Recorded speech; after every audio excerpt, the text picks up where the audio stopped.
Welcome back to the Archive Network. Aurelius here, with Malik, curators of the Lineage archive. We left House of Habsburg last time yet the Habsburgs cannot escape danger. Today we pick up where we left off. When kingdoms tremble and rivals vanish, only the cunning rise. The Habsburgs, once mere minor lords in Switzerland, now stand poised to seize an empire. Their ascent isn't just luck. It's a calculated move, crafted from opportunity and the remnants of defeated foes. We witness a tale rich in ambition, strategic marriages, and intricate alliances. This isn't merely history. It's a masterclass in power dynamics that shapes the world we know, revealing how empires expand and evolve. But let's not romanticize this ascent, Aurelius. The Habsburgs were not just cunning. They were opportunists. They exploited the chaos left by the House of Kaiburg's extinction. It wasn't merely about their ambition. It was about seizing a moment when others faltered. That's a different kind of cunning, one that often comes at a human cost. True enough, Malik.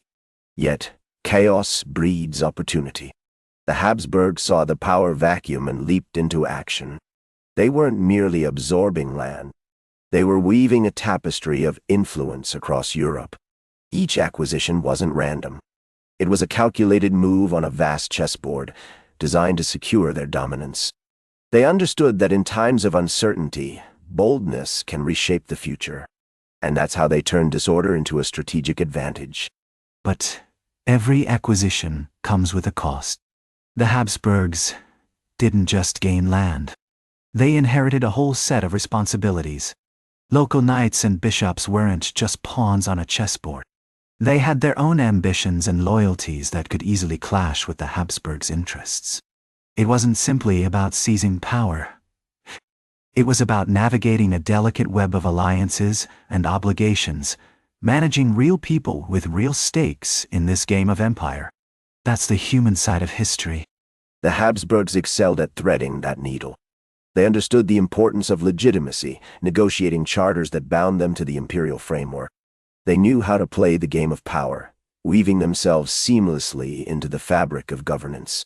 Their cleverness lay in finding that delicate balance between secular and religious authority. By doing so, they not only secured their own dominance, but also ensured stability across their vast territories. It was a tightrope walk, and they performed it with remarkable finesse. But that balance is precarious. Delicate threads can fray. The very alliances they relied on could turn into chains. Let's not forget that Rudolf I's election in 1273 was not merely a product of clever politics. It was born from the chaos of the Hohenstaufen collapse. He was a king chosen by necessity, not necessarily by merit. Rudolf's election was a calculated risk for the German princes. They were desperate for stability in a time filled with uncertainty. But let's not underestimate him. He wasn't just a figurehead. His ambition shifted the balance of power. He understood that the empire wasn't merely a title. It was a treasure to be claimed. He was prepared to engage in the struggles necessary to secure it, ready to confront any challenge that came his way. And that's where the Habsburgs faced their first major test. Ottokar II of Bohemia was not an easy rival. The Battle of Mohács in 1278 wasn't just a clash of armies. It was a clash of ambitions. Rudolf's victory didn't just bring land. It solidified the Habsburgs as a power to be reckoned with in Central Europe. The Battle of Mohács was a thunderclap in history. Ottokar's defeat didn't just shift the balance. It flung open the gates to Austria. The Habsburgs seized this moment and transformed the Danube Valley into their heartland. This wasn't just luck. It was the result of years of meticulous planning and relentless ambition. They took the jewel of the Danube, marking their ascent as a true testament to their power and influence in the region. Yet, even as they built their power base in Vienna, the cracks began to show. The very ambition that fueled their rise also sowed division among them. The Habsburg dynasty split into the Albertinian and Leopoldian lines. Brothers who once stood united began quarreling over power. These disputes could easily spiral into conflict, putting everything they had fought for at risk. It's heartbreaking to think how ambition, which can uplift, also has the power to tear families apart. Rivalry among the Habsburgs is as old as their ambition. Fratricide has long been a grim chapter in the histories of powerful families. The very structure they built, while impressive, began to threaten their unity. They amassed vast wealth, but with that wealth came the ever-present risk of internal strife. Ambition may drive us forward, but it can also carve deep divides. History teaches us that in the pursuit of power we often sow the seeds of our own discord. And it's the internal divisions that could prove fatal. The Habsburgs were not just dealing with internal politics. They faced external threats as well. Their position in the Holy Roman Empire made them targets for rivals.